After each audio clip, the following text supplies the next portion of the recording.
Hello friends, let us now learn about the urinary system development and urogenital system development. Okay, so first all of that starts from intraembryonic mesoderm. This intraembryonic mesoderm will divide into intraembryonic mesoderm divides into three parts. It divides into number one, we have paraxial mesoderm. Second, we have lateral plate mesoderm. And then it divides into intermediate mesoderm.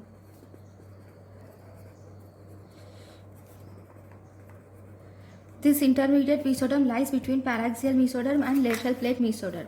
Okay, this intermediate mesoderm, after folding of the embryo, after folding of embryonic disc, this intermediate mesoderm will bulge. This intermediate mesoderm will bulge. It will form a bulging on the posterior abdominal wall. It will form a bulging over the posterior abdominal wall lateral to dorsal mesentery of gut. Lateral to dorsal mesentery of the gut, it forms a bulging over the posterior abdominal wall lateral to dorsal mesentery of the gut, and this bulge we call it as urogenital ridge. Okay, this urogenital ridge will divide into two parts. One is the medial part of urogenital ridge results in the formation of the gives rise to genital system, whereas the lateral part of urogenital system,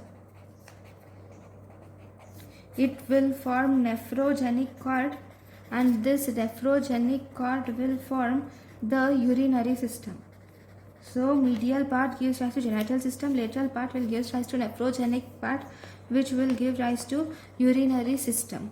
Okay, so this is the development of intraembryonic mesoderm. Now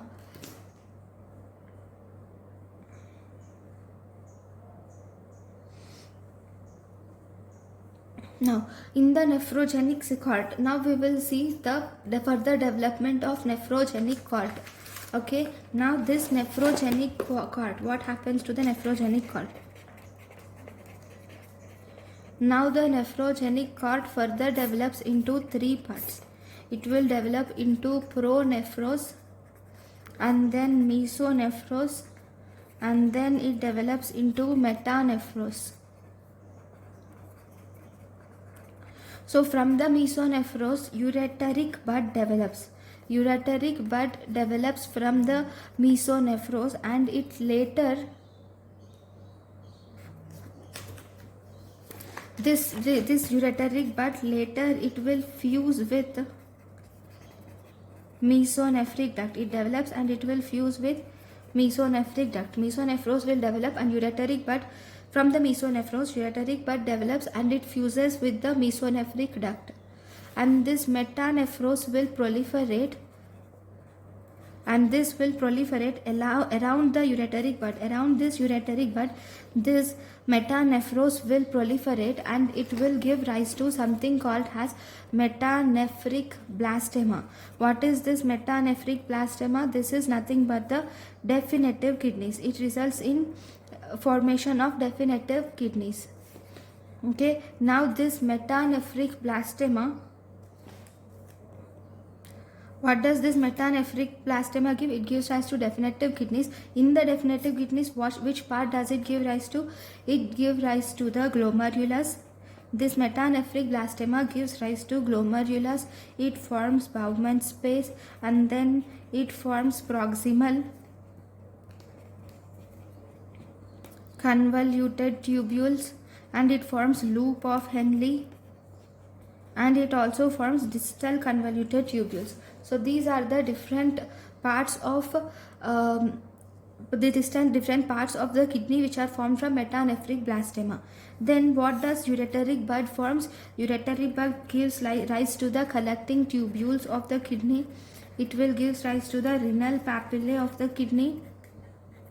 and then it gives rise to calyces, renal pelvis, and finally it gives rise to ureter. So ureteric bud gives rise to collecting tubules, renal papillae, calyces, renal pelvis, and finally it gives rise to the ureter. So what about the mesonephric duct? So this mesonephros has a duct called as mesonephric duct. Now we will see the structures arising from the mesonephric duct. Okay, now this mesonephric duct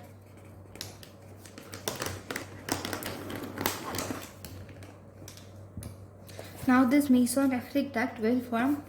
What are the structures which are formed from mesonephric duct in males and in females? We will see the list.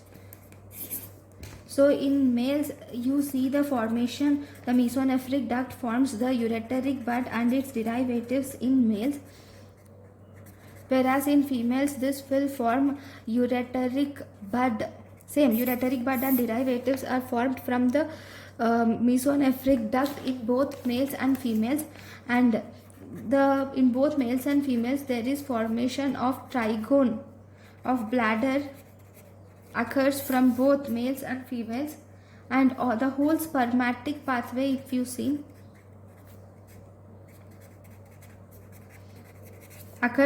formation of spermatic pathway occurs from mesonephric duct in males, whereas Gartner's duct is formed in the females.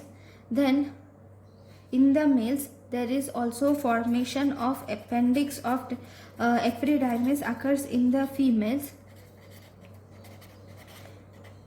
Epididymis occurs in the females and in the males, and in the females, if you see, in the females there is formation of posterior wall of urethra is formed from the mesonephric duct, whereas in the males the proximal part of prostatic urethra is formed in the males. Proximal part of prostatic urethra is formed in the males, whereas posterior wall of the urethra is formed in the females. So these are the different structures arising from mesonephric duct.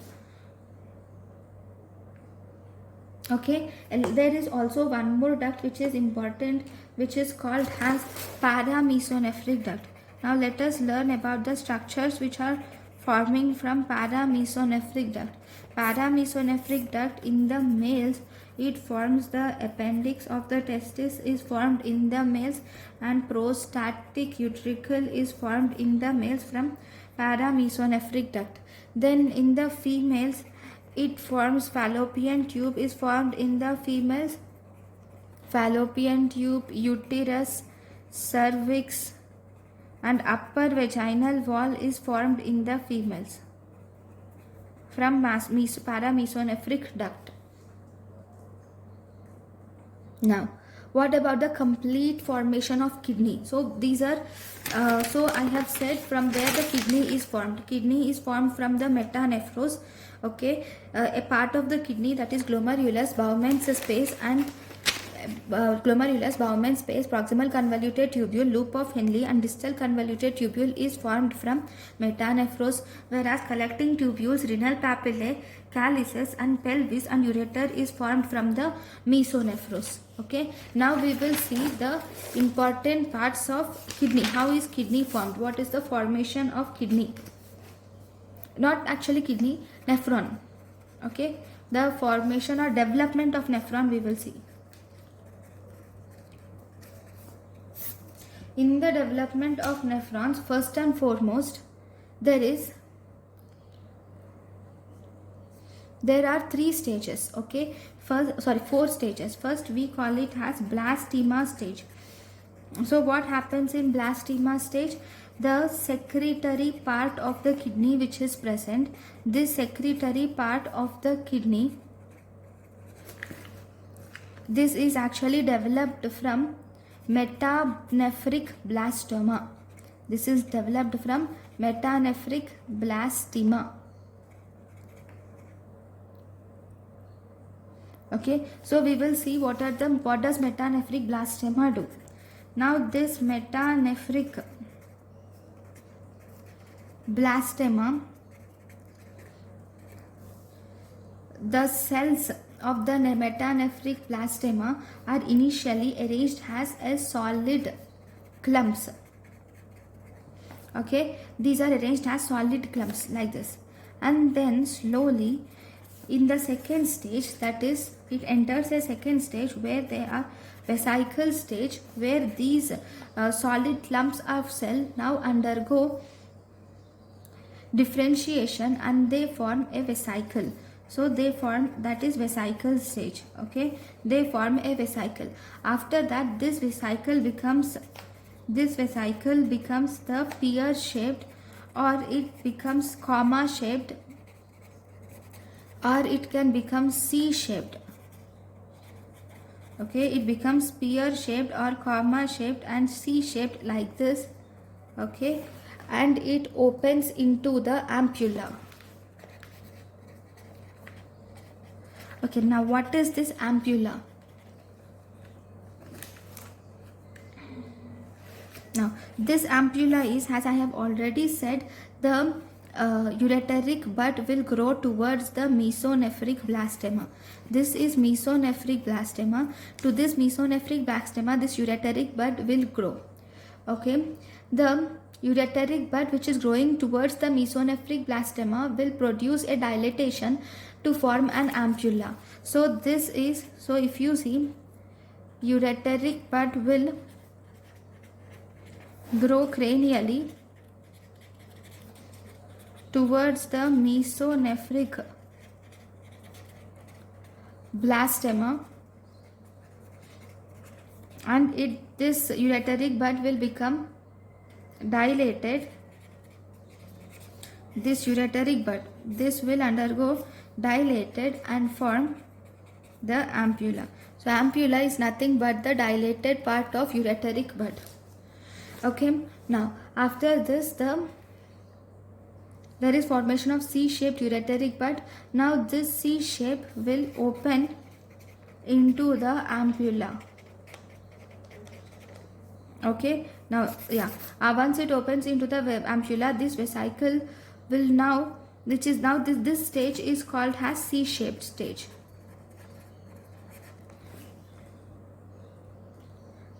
Or C stage. It is not C-shaped, C stage. Okay, then the final stage is called as S-shaped or S stage. In this S stage, now this C-shaped vesicle will become an S-shaped tube. So it becomes something like this,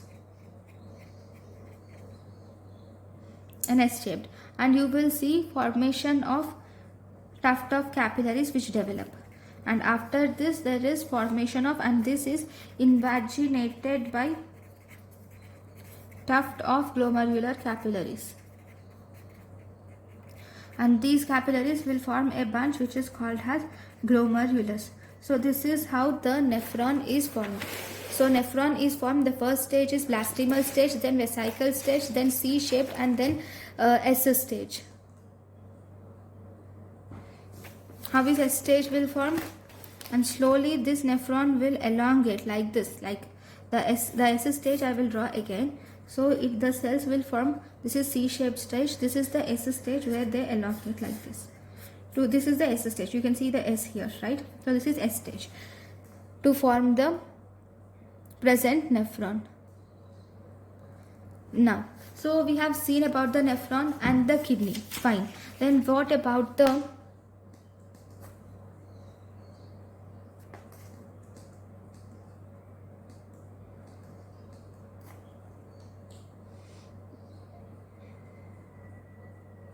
so where does ureter from? So this is missed, right? What about the ureter next? Next, if you see the ureter, it is formed from ureteric bud. Ureteric bud will give rise to the ureter. Okay, we will learn about urinary bladder in the next class. Right, if there is defect in the in this development, what happens? So we will see the diseases also. The first disease which we have to see is horseshoe kidney. So what is horseshoe kidney? This horseshoe kidney is the most common anomaly of the kidney. Okay, here in horseshoe kidney, the lower poles of the two kidneys are fused, and this results in formation of the horseshoe shaped. Okay, this is called as horseshoe kidney. This horseshoe, okay, this does not ascend up. Actually, if you see the kidney generally it forms in sacral region. It forms in sacral region, and then this will ascend up to reach the lumbar region. Okay, but this horseshoe kidney fails to ascend up because the lower poles of the kidney are fused. It is difficult to ascend up. Why? Because of the inferior mesenteric artery will obstruct the ascent of the kidney. Due to inferior mesenteric artery which will prevent the ascent of the kidney. Okay, so the connecting isthmus, this connecting isthmus can be present either in front of the aorta or behind the aorta or inferior vena cava. You should never dissect the aorta and inferior vena cava. You should separate this horseshoe shaped kidney. If it is symptomatic, then you should separate the isthmus of horseshoe shaped kidney. You are not going to cut the aorta or inferior vena cava. Okay, so this is about the horseshoe kidney. Thank you for watching.